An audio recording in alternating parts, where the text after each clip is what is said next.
So good morning, everyone. Thank you for joining us today. My name is Mike Talbot. I am Notre Dame International's Director for Initiatives in Mexico. Today is the 11th in the Mexico Virtual Lecture Series, which is presented by presented by Notre Dame's Mexico Global Center. These lectures are really intended to highlight the work of our faculty in Mexico and with Mexican partners, as well as to deepen our community both here and closer to campus. We're so glad that all of you could join us today. Before we begin, the usual prefatory remarks and requests. First, please keep your microphones on mute. This will simply help prevent background noise from interrupting the presentation. Second, you can submit questions at any point during the presentation using the chat feature or by raising your virtual hand. I'll keep track of those questions, and Professor Richmond will address as many as time permits at the end of her presentation. Finally, there's the option of closed captioning for this lecture. To turn the subtitles on or off, please simply use the button marked CC at the bottom of your screen. Now to briefly introduce today's presenter, Dr. Karen Richmond is a cultural anthropologist, director of undergraduate studies in Notre Dame's Institute for Latino Studies, and a professor of the practice. She teaches courses in Latino studies, Romance languages and literatures, and anthropology. She has authored the book Migration in Voodoo, as well as numerous articles and book chapters on Haitian and Mexican migration, religion, savings, work, language, and music. Her scholarship and teaching has been recognized with awards such as the OpenCourseWare Excellence, the Heiser Award for the Best Journal Article in Ethnohistory, and Newberry Library and Social Science Research Council Fellowships.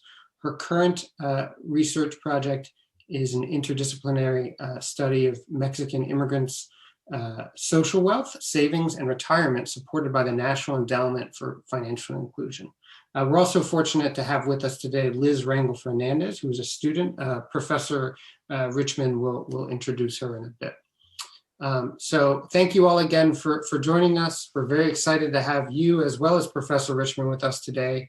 I especially appreciate this opportunity to learn more about the Mexican community in South Bend and the connections between our colleagues and partners in Indiana with our Notre Dame community here in Mexico. So with no further delay, let me hand the word over to Professor Richmond. Thank you so much, Mike. It's a real pleasure to be able to address this wide virtual community. There's so many people to thank, and I'll just briefly mention, first of all, the Institute for Latino Studies that's been my academic home for quite a while, and which is really the base of this research.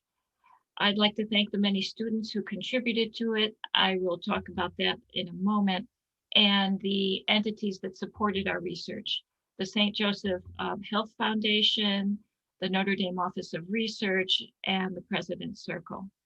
And thanks especially to all of the community leaders and volunteers and professionals who gave of their time and their wisdom to share their experiences through interviews that I and my students conducted, as well as visits to their spaces of living and work. The outline of this presentation is we'll begin with talking about an anthropological perspective on migration. And then we'll go into what the history of the Mexican immigration to South Bend is. We'll look at Mexican immigrants' contributions to the local economy, culture, religion, and society, the development of an economic enclave. We'll learn about immigrants' cultural practices and their trans-border or transnational loyalties and their efforts to straddle the US and Mexico. We'll look at the community mobilization to promote immigrant security and integration, and the role of immigration in the creation of a global city, not just South Bend's revival, but its move toward being a global city. And finally, Elizabeth, or Liz Rangel Fernandez, will share her experience through a structured conversation that she and I will do that is the basis of several interviews that I've done with Liz. And I just want you to gaze for a moment at this hazy picture, which I believe is the essential lesson of our presentation and its implication. In this picture, Liz is at La Casa de Amistad, which is so central to this story, at a citizenship class. She's 7 years old. She's surrounded by her aunt and her mother, who are preparing to become US citizens later that year. So again, the question is, how did this happen? What are its implications? When they did this, did it mean giving up ties to their homeland, their first homeland in Jalisco, or did it enhance and ease the maintenance of these linkages? I already mentioned some of my thanks. I'd also like to talk about the sources for this presentation. It's mainly ILS 43103. This is a community-based learning class I've been teaching since 2005 at Notre Dame. And the title used to be Mexican Transnationalism in South Bend, then it changed to Mexican Immigration, a South Bend Case Study. The major product of this course is a publication in our Student Research Brief series, and we have already gone to volume 18. It's available to everyone through this website. In the early days, through the grants that I mentioned, we published it and delivered copies to La Casa, to the various agencies where our students were volunteering, because the course required volunteering as well. But now it's mostly online and available to anyone in the world. And we're so pleased that it often gets mentioned. Our work is often cited in other publications. Another piece is research that I contributed to in the 3-part volume, Latinos in North Central Indiana, which was published in 2011, the study headed by Juan Carlos Guzman, and it was a joint effort between the Institute for Latino Studies and Goshen College. As an ethnographer, a cultural anthropologist, I especially contributed to volume 2. I designed and led the interviews with many of the local leaders that informed this presentation and that my students were able to meet with again, people like Suma Prieto, Jose Juarez, Leonora Batani, and others. Okay, Maritza Robles, I could keep going. And we're so grateful to all of these people. I want to just show you for a moment, I'm going to skim through these, just a few examples of our student research series. And this was volume 1, number 1. The 3 authors are now professionals. One is an MD in Texas, working for the state of Texas. Another has a PhD in philosophy, and the third is in marketing. Here are a couple other examples. The one on the left, done by Greg Podolej, who's a doctor practicing in Illinois now, who is a Polish immigrant, but spent quite a bit of time in Mexico, went to the Puebla program. So he conducted his research in both Polish and Spanish. Mari Jose Sanchez, who's now at Harvard in a PhD program focusing on Latino studies and sociology, was a co-author of the other piece. Here's another one, the process of citizenship for Latinos in South Bend, and that's a topic that we'll talk about again based on the students' volunteer work for the citizenship class at La Casa. Disability and Mexican immigrant families. This also came out of volunteer work at La Casa, and Liz Paguda, another pre-med at the time, an anthropology major, actually held a workshop at La Casa for parents that could use these resources. Pain and Dolor, based on Sean Heimel's volunteer work at Sister Maura Brannick Clinic, where he became really interested in the medical anthropology of dolor, right? And another one by Andrea, who did a piece on queer Latinx. Lots of our pre-meds have been interested in the issue of culturally competent communication and its role in healthcare access.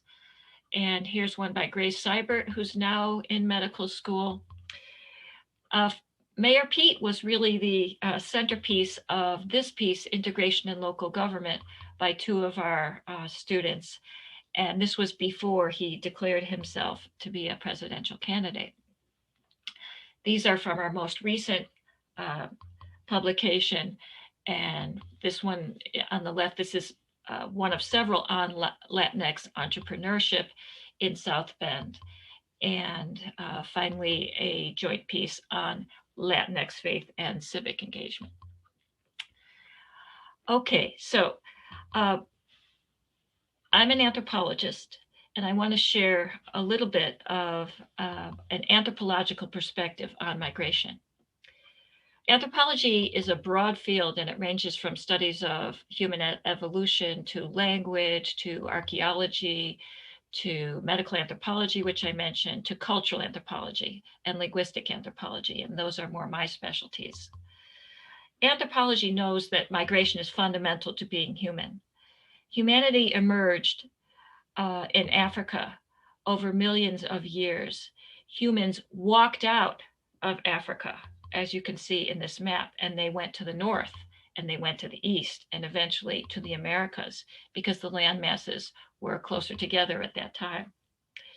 Human beings arrived in, or Homo sapiens arrived in the Americas about 25,000 years ago. Sedentization, which is the term we use for settling down, in other words, stopping to be nomadic and staying in one place, is a relatively late development in human history. And so for that reason, we question the assumption that is so common in our culture, at least in America, that migration is abnormal, that it's not a human thing to do, and that actually staying put is the normal human thing to do. And what we anthropologists know is that's a cultural idea that's not supported by research. So this idea assumes the naturalness of borders and territories, but we know that they're arbitrary. Archaeologist Jared Diamond uses the analogy of the 24-hour clock. And he said that if human history were imagined as a 24-hour day, then humans settled down, i.e. they stopped their nomadic life only in the past 6 minutes.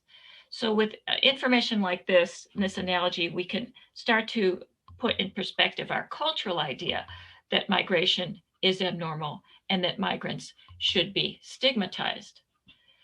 Well, migration is also fundamental to the global capitalist system. But structured differences in wages and the cost of living across states and regions, they cause and support labor migration. There's an arbitrary designation, therefore, political designation of who's authorized and who's unauthorized, and who's treated in quotes as illegal and, as we know, criminalized. And the scapegoating of the immigrant other with a capital O typically occurs during periods of crisis, periods of economic downturn and tension. Especially in the middle of the country and the West, Mexicans have been cast as the other. And yes, as workers, but not as humans, not as people with humanity, not as people. And that's happened sporadically throughout US history. As we all know too well, this portrayal of Mexicans as the threat, the other, was the centerpiece, the beginning of Trump's white nationalist candidacy that led to his election in 2016, which was even more absurd because when he started this, Mexicans were hardly coming to the US, and there was actually a net emigration from the United States.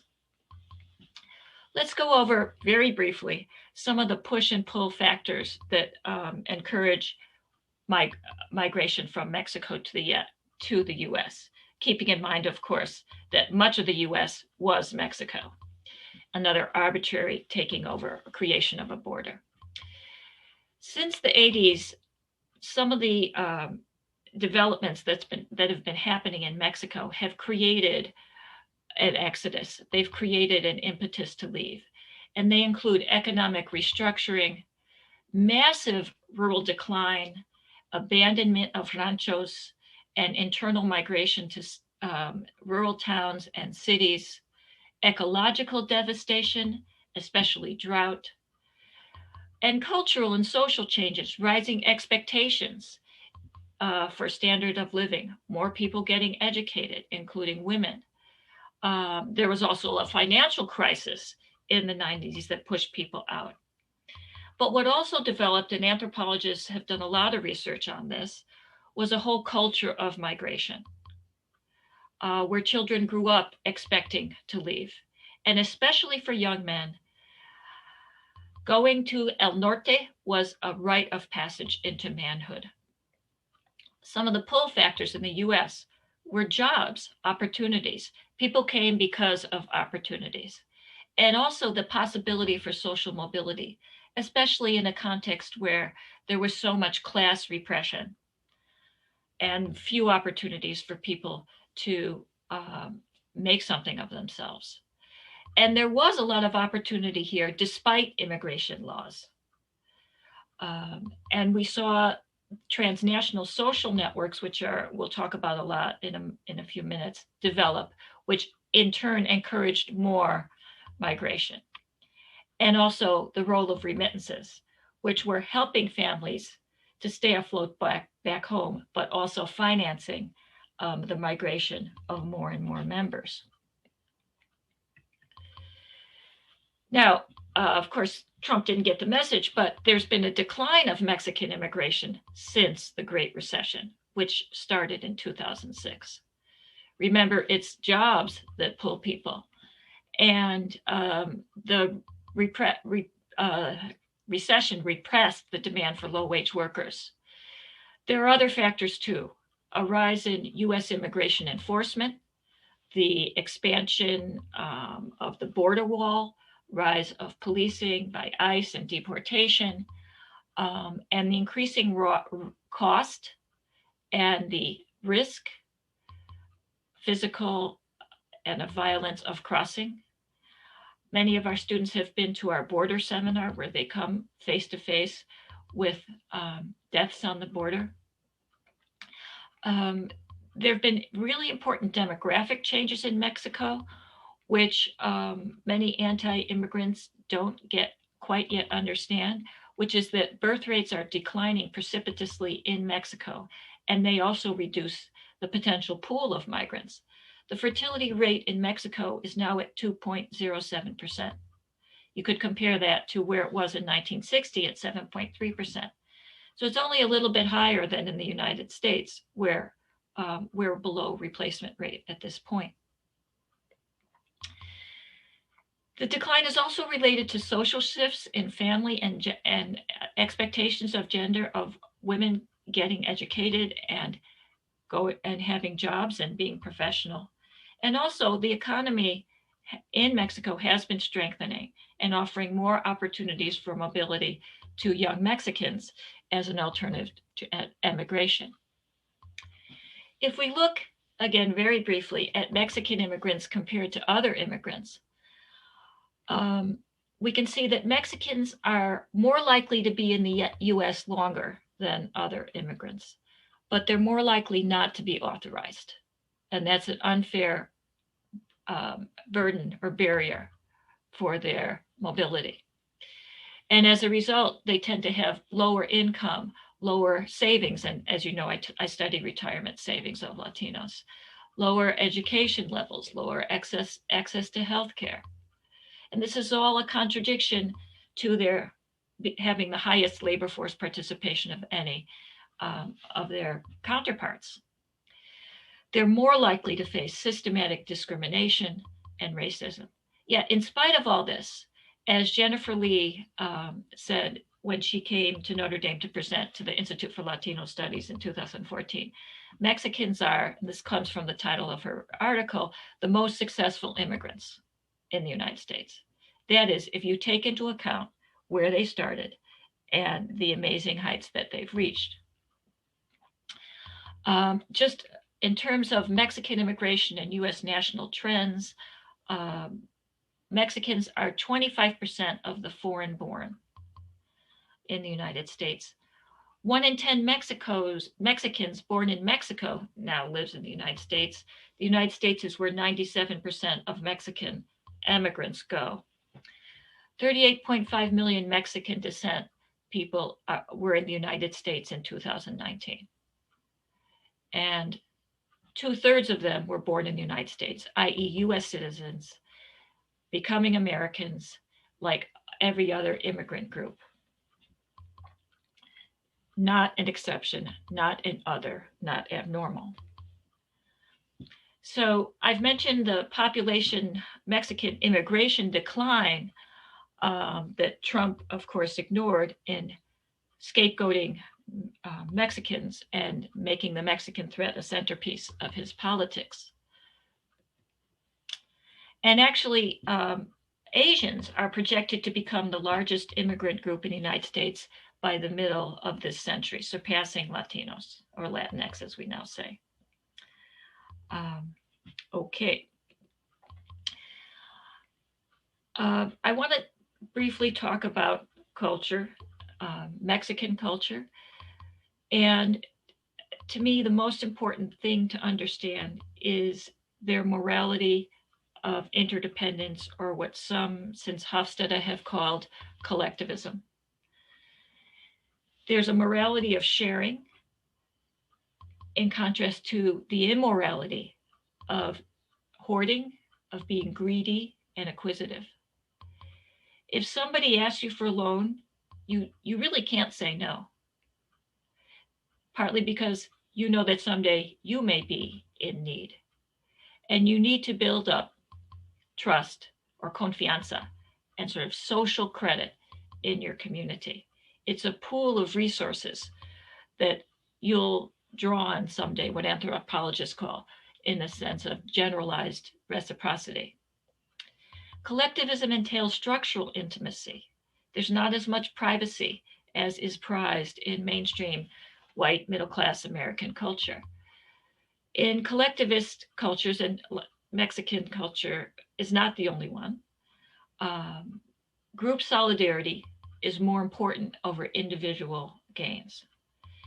There's a sense that the fate of one is inseparable from all, and that every member shares in the success and the failure of every other member. And I bring this up also because this culture of collectivism spans the border between the US and Mexico. And it's what we need to understand the transnationalism, or the transnational scope of the social networks that Mexicans have forged.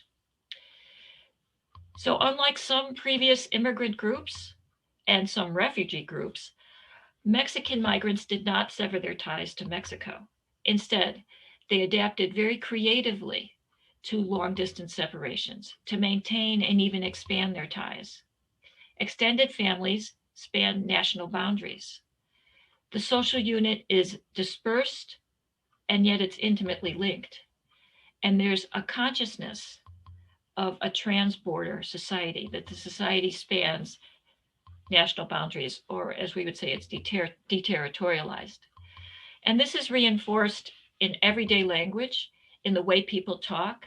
They build up this consciousness, which naturalizes the reality of dispersal or trans-border involvement. When you're in Mexico, people talk about, everybody, those being al otro lado, or en el norte. And what they're imagining is sides of a single social map or space. Remittances are the strongest expression of this translocal collectivism or interdependence. Migrants' money remittances are the largest source of foreign aid in many societies. Again, this isn't unique. Mexican remittances reached $38.5 billion in 2019. $38.5 billion. And when you think of the relatively lower wages and the insecurity that many Mexican immigrants face, this is truly a heroic number.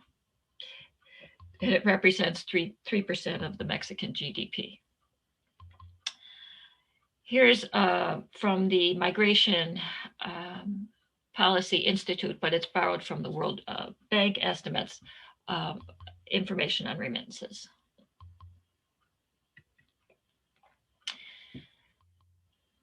Trans-border communication is very important in the forging and maintenance of these transnational networks, and new technologies of communication have enabled translocal relations geographically, economically, socially, and linguistically. This is another topic that I study, and I'll just very briefly mention these before we move to South Bend. Before there was the cell phone in Mexico, in 1996, only 10% of households had phones, and communication was very difficult and expensive and unreliable. And a lot of people resorted to letter writing, which also took a long time. Mobile phones have changed everything, and transnational families and the young are driving mobile technology and social networks. Its low cost and high speed are enabling these transnational relationships to expand even. They're adapted to remote areas that didn't have landline utilities. They provide instantaneous, simultaneous contact.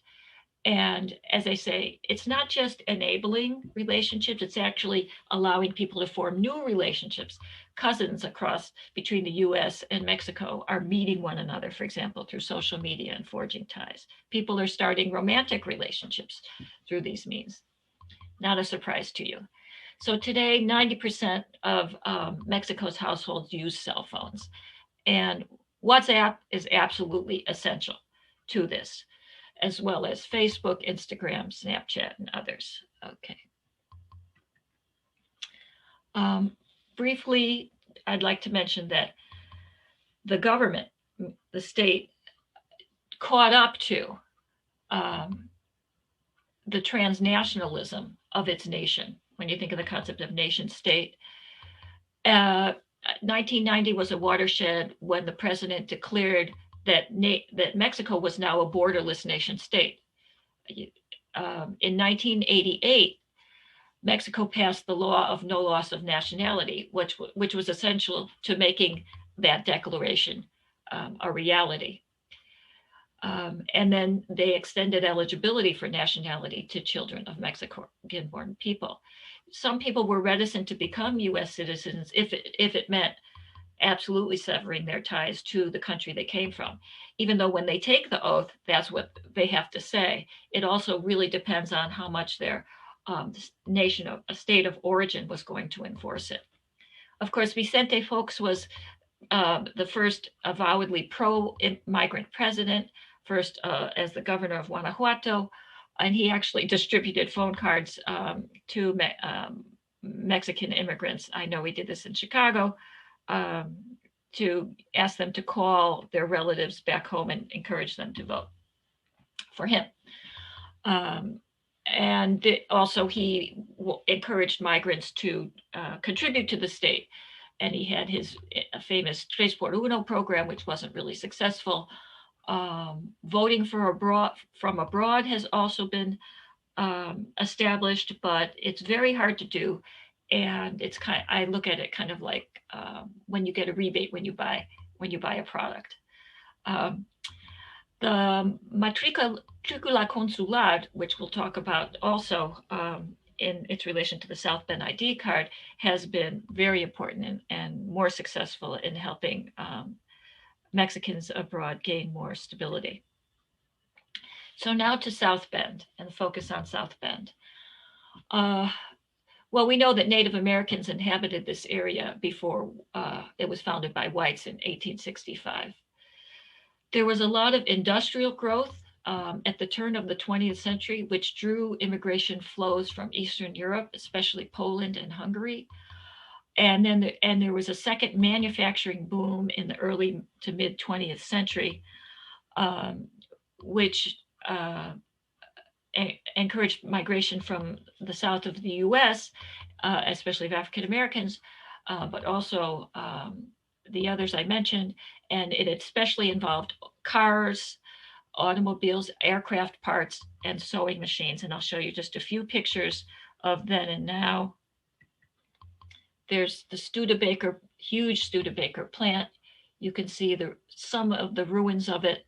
Most of it has been revamped and revitalized into beautiful spaces in downtown South Bend. Here are some of the beautiful Studebaker cars, which you can see in the museum, which is Napier Street and Thomas. When I've taken my students to the museum, we've been interested in this sign from the old days, which was in English, Hungarian, and Polish, encouraging people to take English classes. So Studebaker was invested in that. Then there was bust after the boom. As a result of several things, including economic restructuring, the export of production to areas of cheaper, more docile labor. So in this case, the production was migrating abroad at great expense to the workers here. And first, many went to the South and other rural areas in the United States where unions weren't as strong. They were strong in South Bend, like in the South, and then abroad. So heavy industry left, and industrial agriculture also declined, which led to job losses, population decline, neighborhood decay, and blight. And you can see this in this list of the population. And if you draw your attention to what happened after the 1960s, which is when Studebaker, Singer, Bendix, etc., went down the tubes, you can see that the population was going down. Look at it in the 70s and the 80s. In the 90s, it starts to recoup, and then early and 2000s, up to 2000. There was a decline in 2010, and you can see that's definitely because of the Great Recession. And who's the engine in this? Immigrants in reviving the city. Here's some more pictures of then and now of Singer and Bendix, which is like a ghost town. So let's talk now about Latinx in South Bend. Who are Latinx in South Bend? Where do they come from? Why did they come to South Bend? Where have they settled? And how are they doing? So Latinx are today 15, or as 2019, 15.7% of South Bend's demographic. 15.7%. So when we say Latinx, we are referring to a US hegemonic category, which replaced Hispanic, that can obscure the diversity in that population.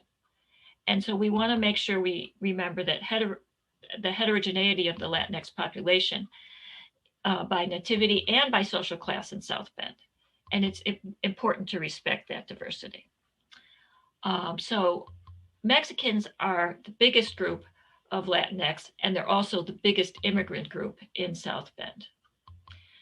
Next in order are Chinese, Indians, Canadians, and Filipinos, and other people coming from Latin America, other Latinx. Less than 40% of the Mexican origin population in South Bend is foreign born. So what's significant, as we alluded to before, is that the majority were born here and they're US citizens here to stay and contribute and thrive in the United States. So here's a little more information on the diversity of the Latinx population, but obviously Mexicans are the vast majority. Latinos have been coming to the Midwest for over a century. Census data shows a Latino presence in the 1930s and more growth in the 40s and 50s. They came mainly from Texas as seasonal farm workers, and they moved around the region. Most were US citizens. And they became migrant farm workers because of the decline in small farming, and they were pulled by expansions in industrial agriculture. This comes from a research brief published by Scott Coppa, who's a native of South Bend, and Grace Girardeau.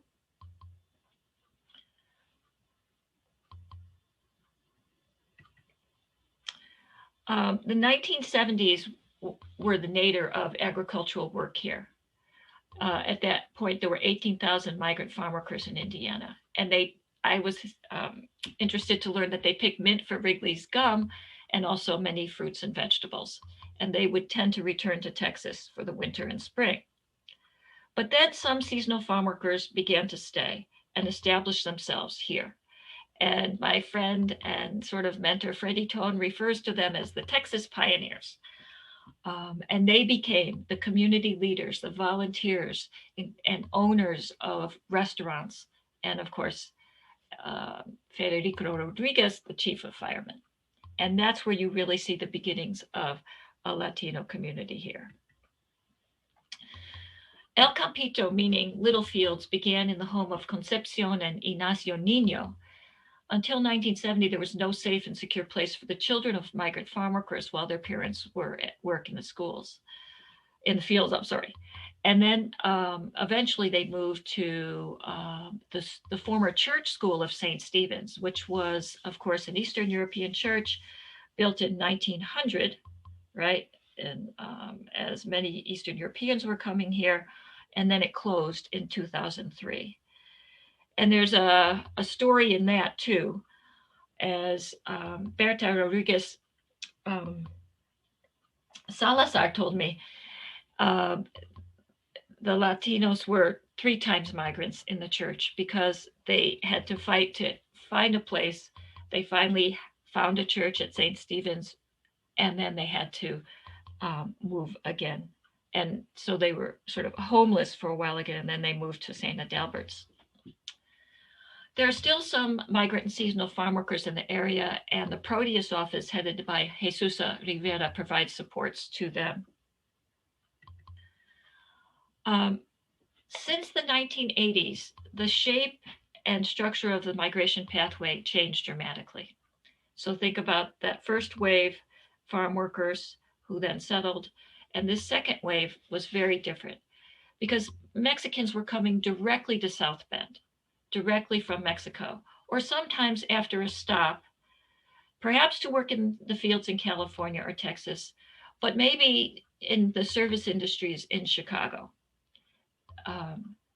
And they came to South Bend, and then you started to see the beginning of a transnational Mexican enclave inhabiting the neighborhoods and stores abandoned by Polish Americans in the 1990s and before. I'm sorry, and after, yeah. And here's just a map showing that.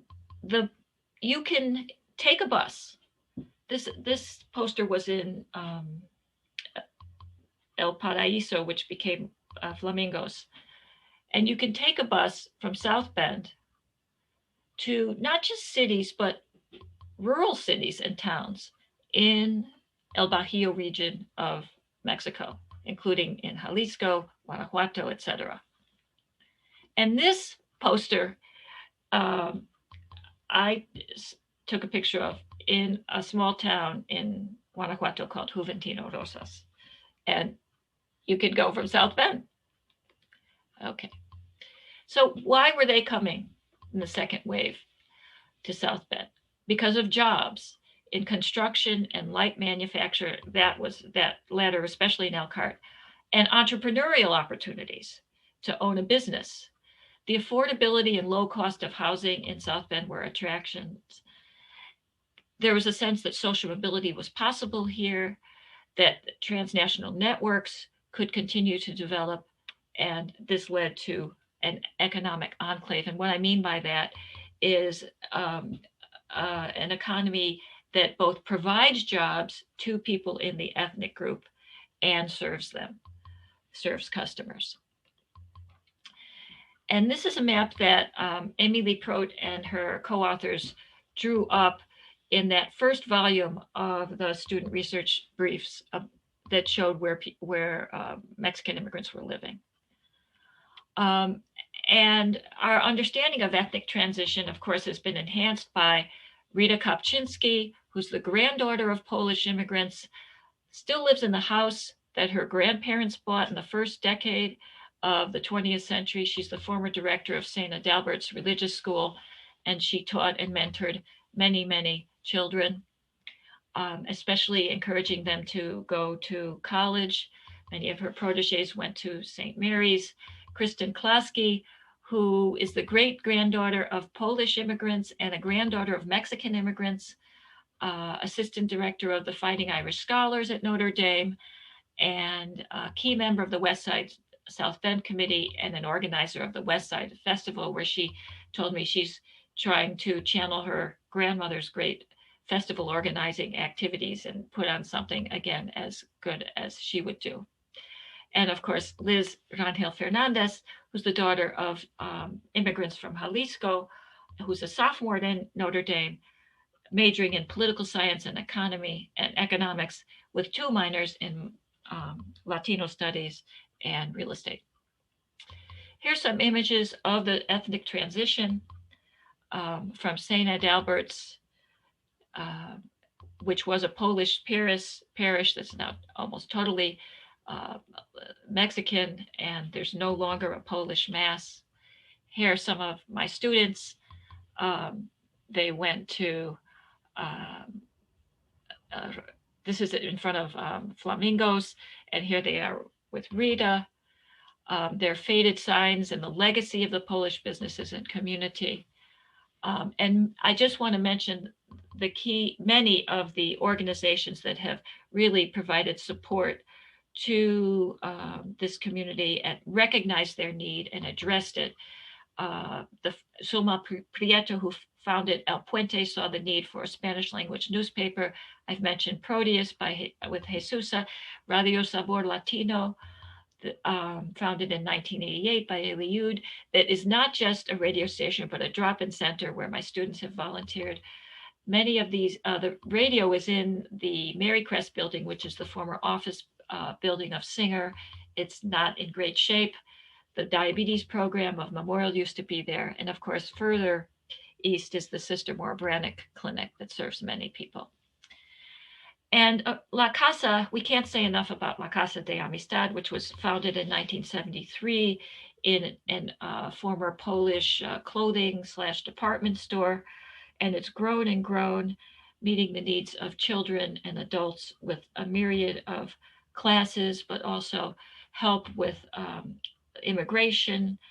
And many, La Casa and others, of course, have stepped up during the pandemic.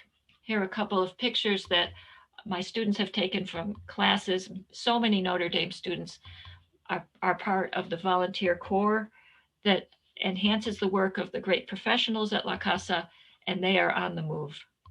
And I'm told that next month we should expect that the new building will be open on the south side. And as Sam Centellas told me recently, it's expected to serve a 60-mile radius reaching from Michigan City to Ligonier to Plymouth, Elkhart, and Goshen, where there's so much need.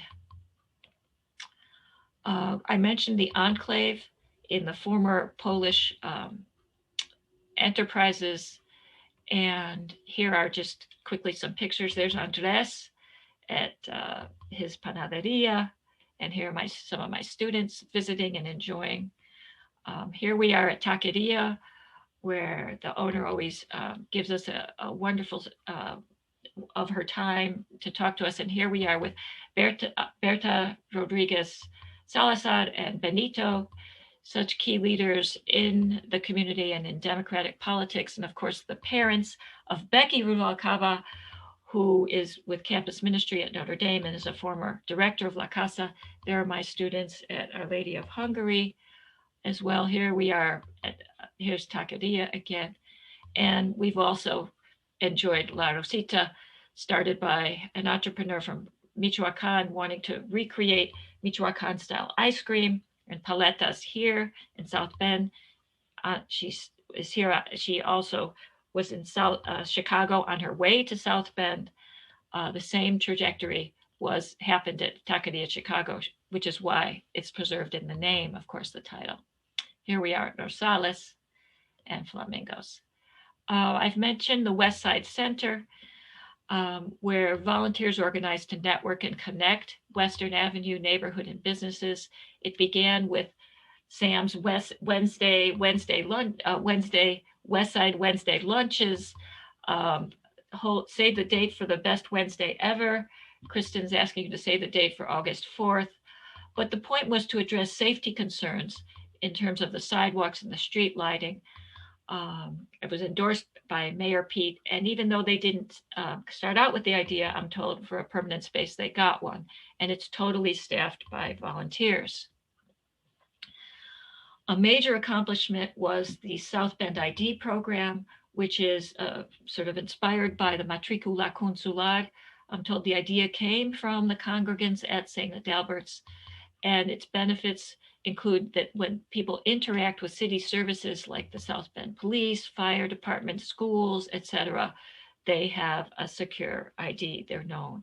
It's an important step in securitizing people. And of course, Mayor Pete was for it and promoted it because he realized that to revitalize South Bend and create it as a global city, he needed to continue to support the effort to integrate immigrants. And he promoted a climate of welcome and security. So what are some of the lessons? There's a growing recognition of the interdependence between immigrants and urban revitalization. The immigrant contribution to the city as producers, as owners, and consumers. Thriving cities are the ones that attract immigrants. They're where people want to live, work, and enjoy a global cosmopolitan city. Immigrants have saved South Bend. Mexican immigrants have, particularly, they reversed the population decline and blight.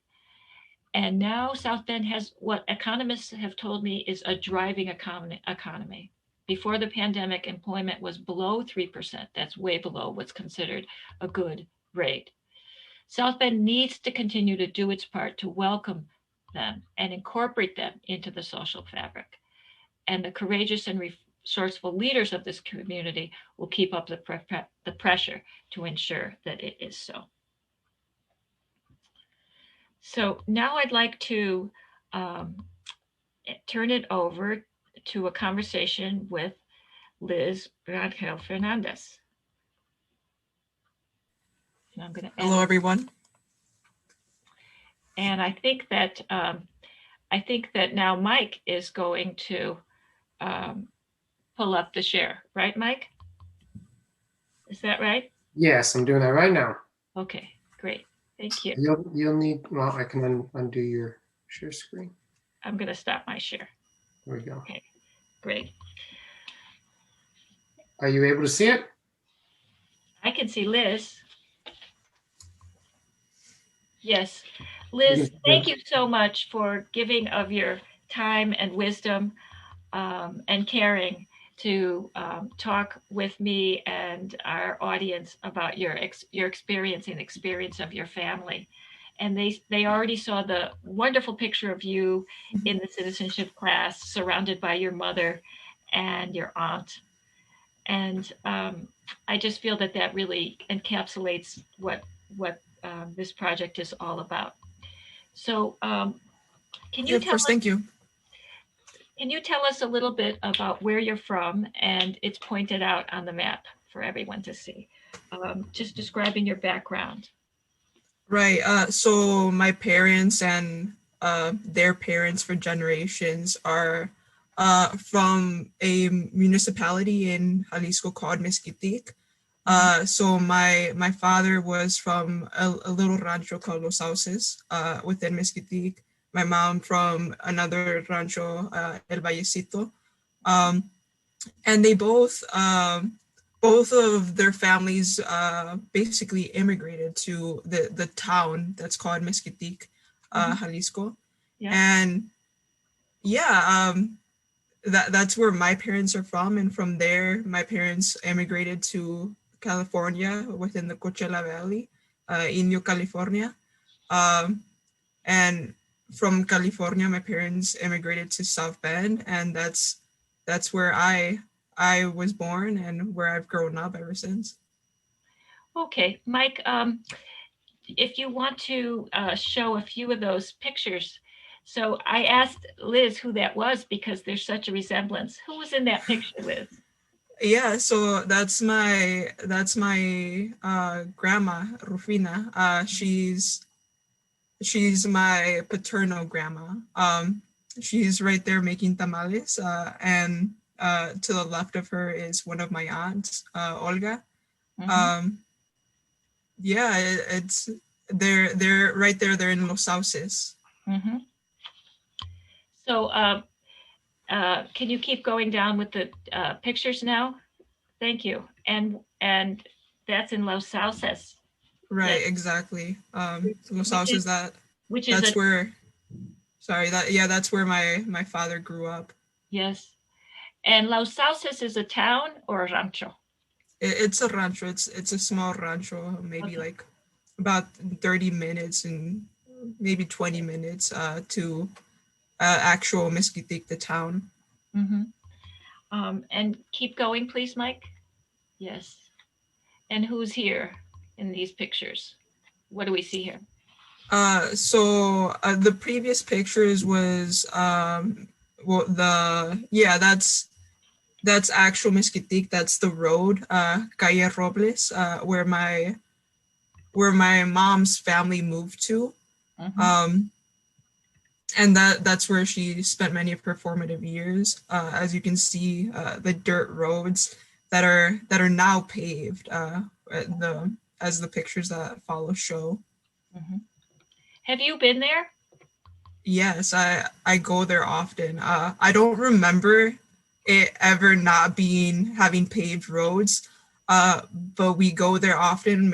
We try to go every year, especially in December, when Mesquitic has La Feria. Uh, Including the Festival of Los Ascentes, right? yes, including La Feria sorry, El Día de los Ausentes. Yes. Yes, Meaning the day of the people who were absent, right? the day of So the people who there's are an absent. annual celebration of migration and of the migrants, and many people come back for that celebration.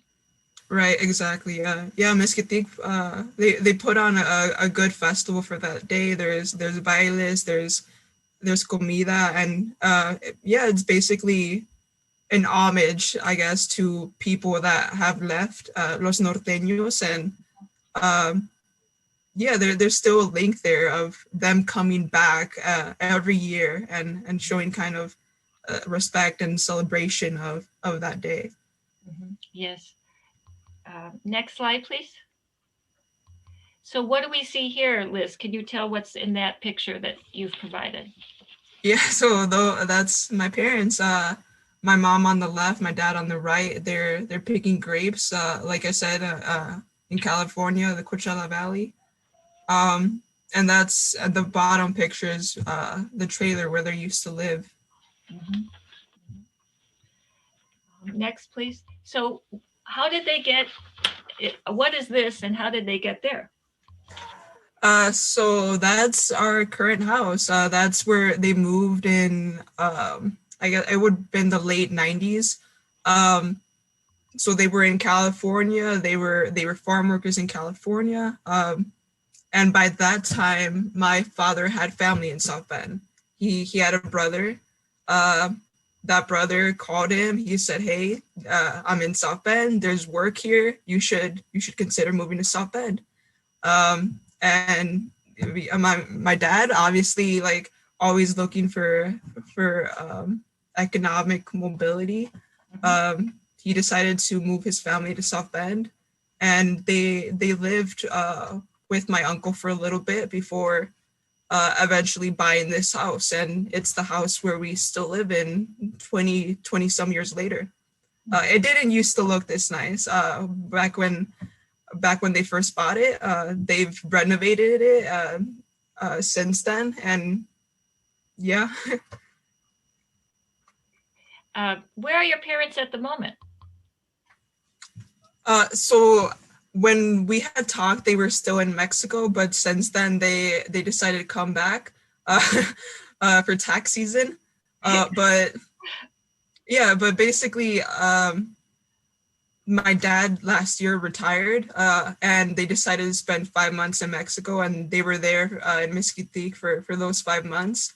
And it was tough for sure, like not being able to talk to them. But that was the ultimate goal, right? For them to be able to return and to spend their retirement and where they feel that they belong. So I've always been happy for them. Are they permanently returning, or are they permanently straddling? Definitely permanently straddling.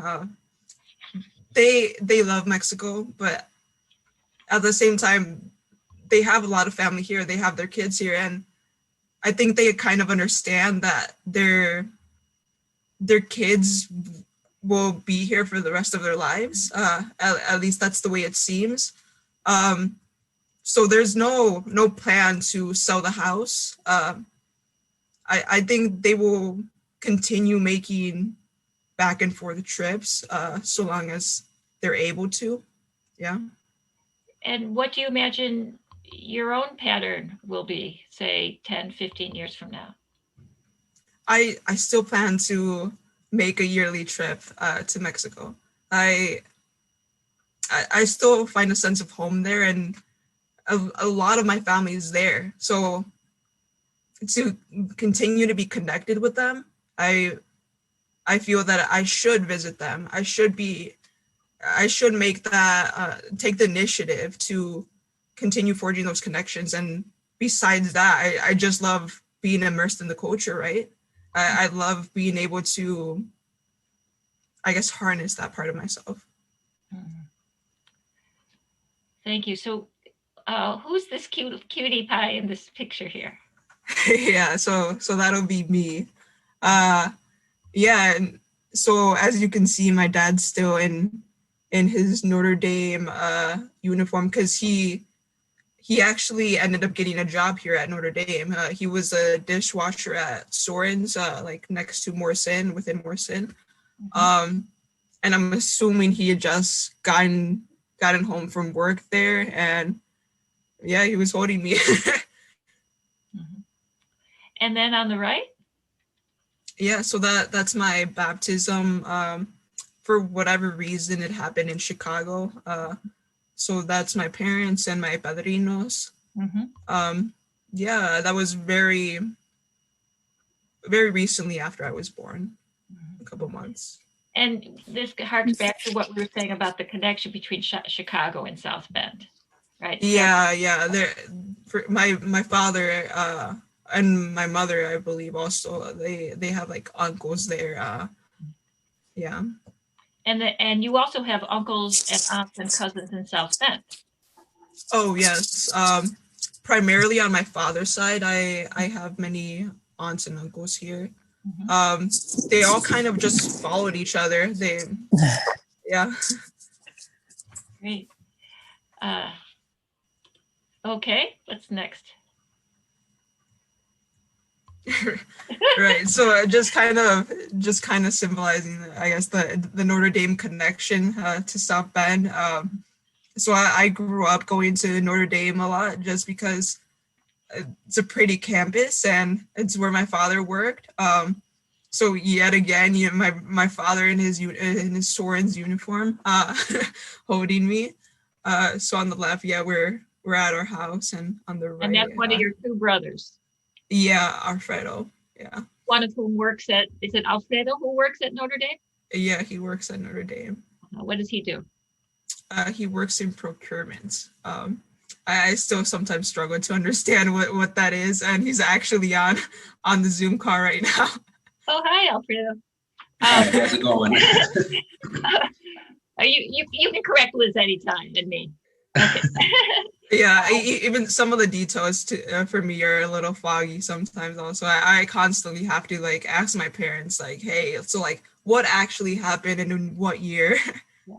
So, Liz, you and I have talked about, was it overdetermined that you would come to Notre Dame? You were in the International Baccalaureate program at Adams High School. Yes, I was. So was it overdetermined? How did you end up at Notre Dame? I mean, especially for my parents, it's always been like the goal, right? When you're older, you're going to Notre Dame. Like you're a smart kid when you grew up, like what college do you want to go to? It's Notre Dame, right? So it's never really been much of a question where I would end up. Um, I mean, throughout high school, I visited many colleges, and I was leaning towards other colleges. For example, IU Bloomington is one that I really liked. But That's where Alfredo, that's where you went, right? That's where Alfredo went. That's correct. Yeah. Yes. He was kind of a bit of an influence there. But ultimately, I kind of, once I visited Notre Dame and really saw that I could be here, because there was other things for sure that were pulling me back. I mean, there's a little bit of imposter syndrome there. Like, am I good enough? Can I get there? And also just realizing that the makeup of Notre Dame is very different from what I perceive myself to be, like student-wise. But ultimately, I saw that I could be here, and just having that support from my parents, that I ultimately decided Notre Dame was where I wanted to be. Well, we're definitely benefiting from that. Liz, there were some other ways in which you became acquainted with Notre Dame, not just visiting your father at his workplace. What were those? Yeah, so when I was at St. Adalbert's, so first through fourth grade, I was at St. Adalbert's, and there I was introduced to Notre Dame through the College Mentors for Kids program. So basically, we would take a bus from St. Adalbert's to Notre Dame, and then we would have a mentor that would show us around Notre Dame. We would talk a lot about what college life was like for them. We would see many of the buildings and just hang out, really. And that was my biggest introduction to what Notre Dame was, besides just like visiting and seeing the pretty flowers and the lake, right? Right. And catering there over the sun, you worked there too. Right? I did. So yeah, my junior and senior year of high school, I took a job there doing catering, and so I was technically a temp, so I would also work at other campus dining places, so at La Fun or Duncan Student Center. I would do basically everything. Yeah. Are there other factors that you could sort of point to for your academic achievements and success so far?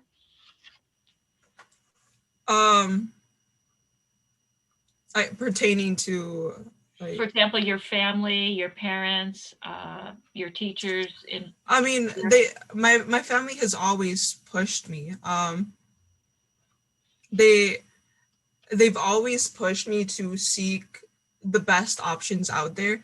And aside from that, I've also had many influential teachers, and especially like for my bilingual specialist in high school, or my Spanish teachers for sure, because I feel like I've had the deepest connections with them. And those connections are what forged my interest, I guess, in pursuing my education, because it's been ingrained in me that the way up is education, by my parents and by teachers. Yeah. Great. Okay, next. So we can go back to that first picture. And do you feel that way, Liz, that it sort of encapsulates the thrust of the presentation earlier? What do you see in this picture? Yeah, how so? It feels very surreal because I'm now like looking at this picture, because I now volunteer as a tutor with La Casa with the citizenship classes.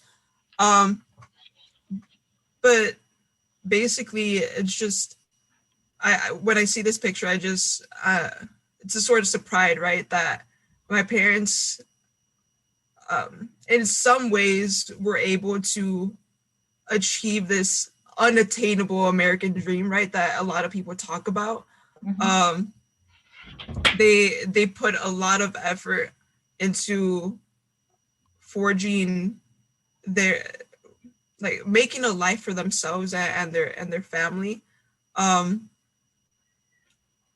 Yeah, it's just I'm very proud of my parents and the way in which they were able to become US citizens, but at the same time still have that connection with Mexico, right? Because we talked a little bit about this, about how when you become a US citizen, they kind of make you say, like, I renounce all other countries. But in reality, Mexico doesn't really care that you became a US citizen. And their yearly trips to Mexico kind of show that they're able to be connected to both places in the same way that I hope to be connected to Mexico and the United States. I think you mentioned to me in one of our interviews that you hope to get the credentials that will, Yeah, it's been a topic of conversation with my parents for many years now.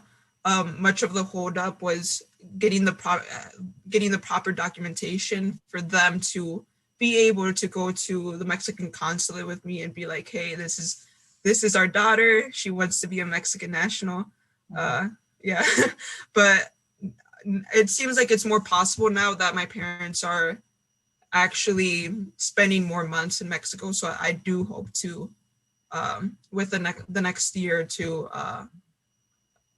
take on dual nationality, dual citizenship with Mexico and the United States.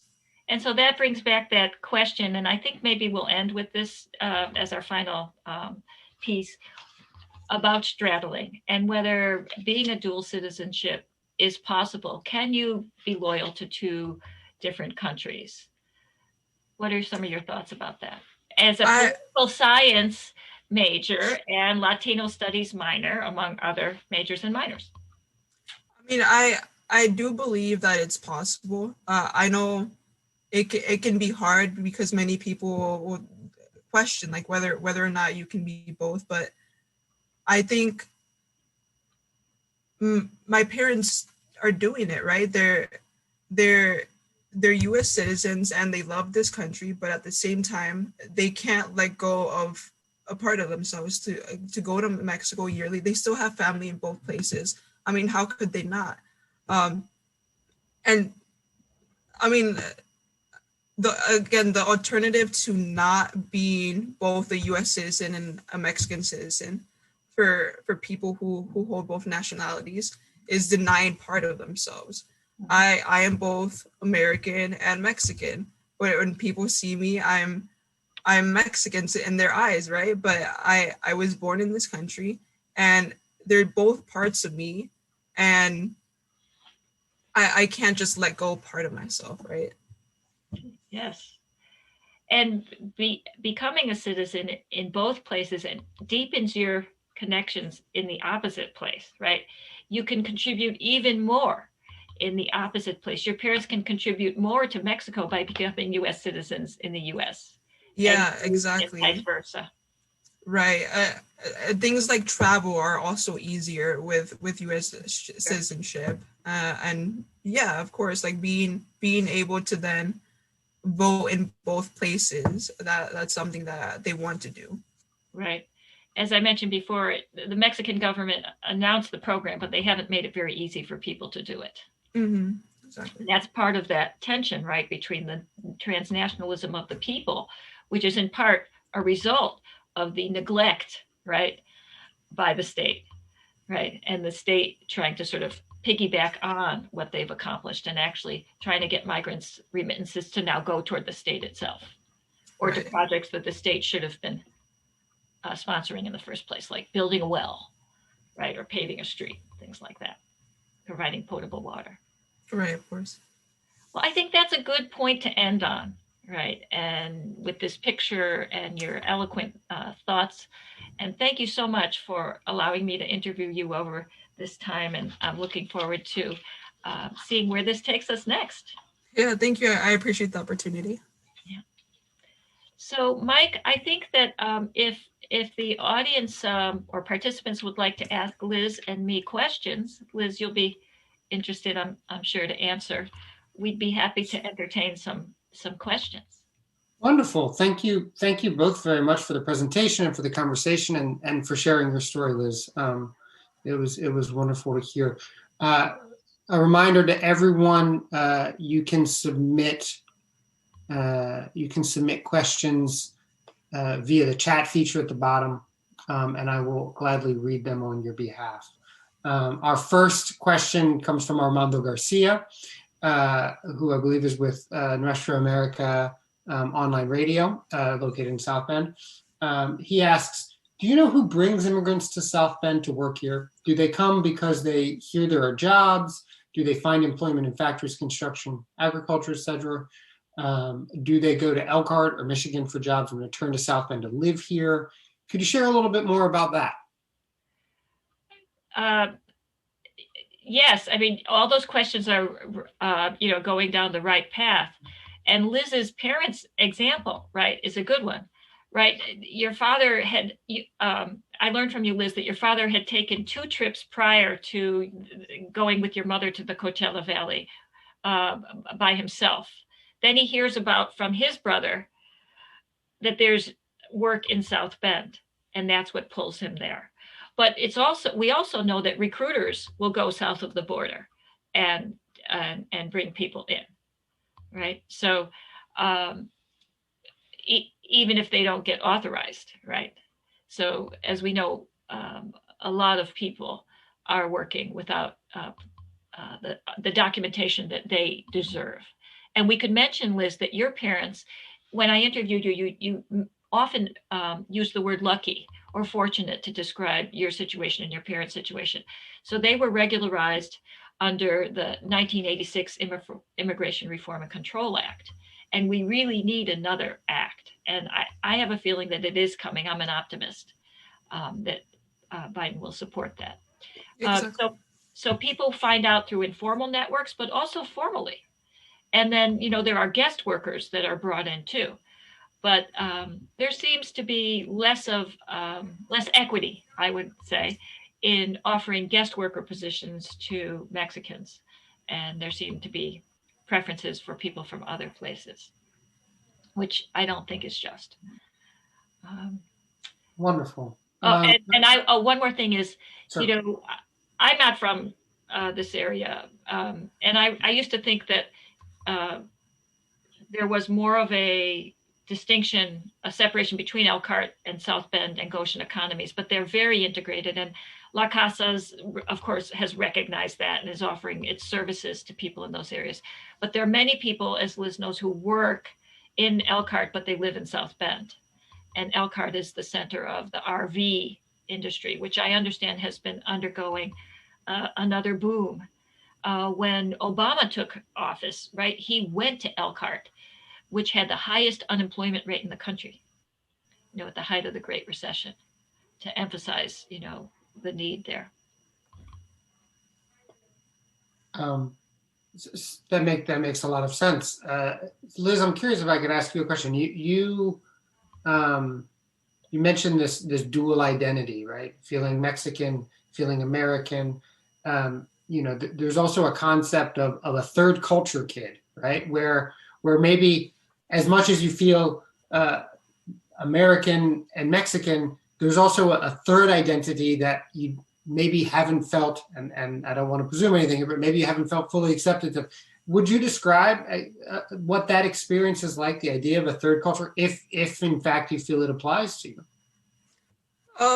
Yeah, so I'm assuming you're thinking of like the border culture type analogy. Yeah. I sometimes feel that way, but for me it's mostly it's like code switching. When I'm around people who are Mexican, it's more easier for me to feel Mexican. It's easier for me to be in that cultural mindset, to speak Spanish. And that's when I thrive and I'm able to more like flourish my Mexican identity the most. At the same time, though, there's some pushback because it's from the Mexican side that you kind of feel like you're not Mexican enough, right? And vice versa. When you're in the United States, when you're around Americans, there's also pushback to believe that you're not American enough. So I can see what you're saying there. and there is that feeling within myself that I'm a third culture. I'm Mexican American, but for the most part, I feel like I kind of switch who I am sometimes. I'm either Mexican and or I'm American, but that's also something that I feel like I need to work on, right? Because I think it is healthier to to believe that I'm my own thing and that I should embrace that more. Thank you for sharing that. It's nice to hear your reflections on it. I appreciate that. Another question, Professor Richmond, you talked about both the remittances and the communication back to Mexico, and how they've grown with the advent of technology, not only phones, but now obviously WhatsApp. I was actually surprised to hear that the use of WhatsApp was only 49%. I expected it to be 70, 80. It seems ubiquitous. Right, I have to find a different survey. That was from the Pew. Okay. Probably already outdated. But I'm curious what that representation looks like in terms of the substance of it, right? What is the message that people are sending home about the conditions in South Bend, specifically in the United States generally? Obviously, people can watch the news, they can read the newspaper. Understandably, in Mexico, I had heard hesitations to travel during the Trump administration. Are people being intentional about how they convey messages back home, and what does that look like? How are they shaping that narrative? Well, you use the word narrative, and some of my work and the work of my colleagues deals with that, right? The narratives that get created, the stories that you invent. And, often migrants are so frustrated because they feel that the people back home have a very unrealistic view of what life is like, but they've contributed to it themselves, right? So, the migrant, as, think of El Dia de los Ausentes, they're the heroes, right? So you're not going to be complaining because, especially if you're really struggling here, when you go back that week for the year or the 2 weeks, that's when you can really be yourself and let your hair down and recoup and all of that, especially if you've been experiencing this injustice, racist, whatever. Okay. So you're not going to be telling them how hard it is here, right? Also, there might not be such an appetite for complaining when life is hard for everybody, right? So they contribute on both sides, they contribute to myths. So I've had, again, migrants are often very frustrated that the people back home have a more utilitarian view of them, just waiting for the next remesa, right? The money to come in, that they don't really, and, I've had people say to me, do you think they ever call me to ask me how I'm doing? This is before WhatsApp, okay? They only call me when they need something, right? So, and that's not true, because the people back home love them. And some people won't go back home until they have enough presence, enough money amassed that when they go, they can spend and show their generosity, right? So all of these things are going on. In some ways, if you've ever been in a long distance romantic relationship, you know that it can get to what anthropologist Gregory Bateson called schismogenesis. It's like each one is trying to communicate and help the other understand, but you're actually going further and further apart the more you try. That's very interesting. Question from Paula Gonzalez Serrano asks, in your opinion, how much of a sense of belonging do Mexican and Latinx students experience during their time at Notre Dame and in the Michiana area? Well, I wasn't able to show so many of my slides that I had put together because I think we needed about 3 hours for this, Liz. But I'll let you speak first, Liz, because you are a Latinx student at Notre Dame. I think there has been some improvement in terms of creating the Latino community within Notre Dame. So for example, there's LFR, Latino First Year Retreat. That was my first introduction to like the Latino community within Notre Dame. And that's where you get to meet many people who come from a similar background. But outside of that, there's many other clubs, the Latinx Student Alliance, and these are all ways to stay connected to other Latinos, right? But outside of that, within the dorm community, I feel like there is still a lot more improvement to be made. Yeah. And I think part of that improvement is just having more representation. And another part of it is having representation within faculty. That would be something that I'd love to see. Because I mean, I feel like most of the Latinos that I see, adults, are people that work in campus dining, so people who serve my food. And while it's great to see them there, I would also like them to see them represented in many of the actual professor positions, for example. I have a slide on it. Oh, go ahead, Liz. Sorry, and in terms of like connecting to the Michiana area, it is kind of hard to get off campus. I feel like I do it more than most because I still have my home in South Bend. But I do know that a lot of people go visit Western Street and eat tacos there, or go to La Rosita. So that is one way that a lot of students here try to stay connected, for sure. Right. So one of the slides that, if we had the time, I would have shown is that the faculty, Latinx faculty at Notre Dame are 5%. And that is unchanged since 2016. But the numbers in the hourly have gone up quite a bit. So now they are, I think 11 or 12% are Latino. And the numbers have also gone up in terms of staff, right? Professional staff as well, both administrative and faculty. But we definitely need more faculty. And I also want to just say that the Institute for Latino Studies, which was founded by Gilberto Cardenas in 1999, which I joined in 2006, is a very welcoming home to faculty, staff, and students. And we have a beautiful space on the top floor of Bond Hall. Everyone should come now that things are opening up. And you can just hang out there. We have wonderful programming. It's all been virtual this year. There's Adelante, which is a staff and faculty group, and they have a lot of members and really great programming. And the associate director of Latino Studies is the president of that, Paloma Garcia Lopez. Luis Fraga, the director of the Institute for Latino Studies, is wonderful and a great mentor to students as well.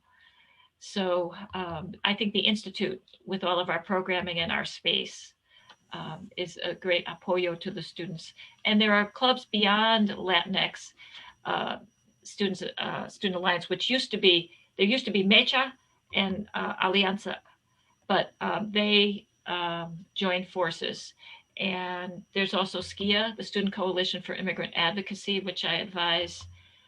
There's Caribsa, which may bring in Afro-Latinos. So those are some of the other groups that people join. There's Mariachi ND. Yeah. El baile folclórico. Yes. Yeah. I should also mention for the families of Notre Dame students and the alumni and really anyone with an affinity to Notre Dame. There's also very active alumni ND club here in Mexico, as well as our global center based in Mexico City. So if you're connected to Notre Dame, there's a home for you. Here. There's also HAND. HAND is very involved. Many of our former Latino studies students are in that too, the Hispanic alumni. Exactly. So we're coming up on an hour and a half. This has been a very interesting talking, a wonderful conversation. I really appreciate it. The time has just flown by. Thank you to everyone who's attended. We really appreciate your joining us for this interesting conversation. Thank you very much, Professor Richmond. Thank you very much to Liz for sharing your story. Just a quick plug for the next virtual lecture. It'll be on May 12th, and we'll have Professor Michael Scheifer of art history talking about colonial and Aztec architecture in Mexico City and influences on what is today the Zocalo in Mexico City. So please join us for that as well. Great. Thank you, everyone. Have a great day. Thank you. Thank you for inviting us, and thank you, Liz. Yeah, of course.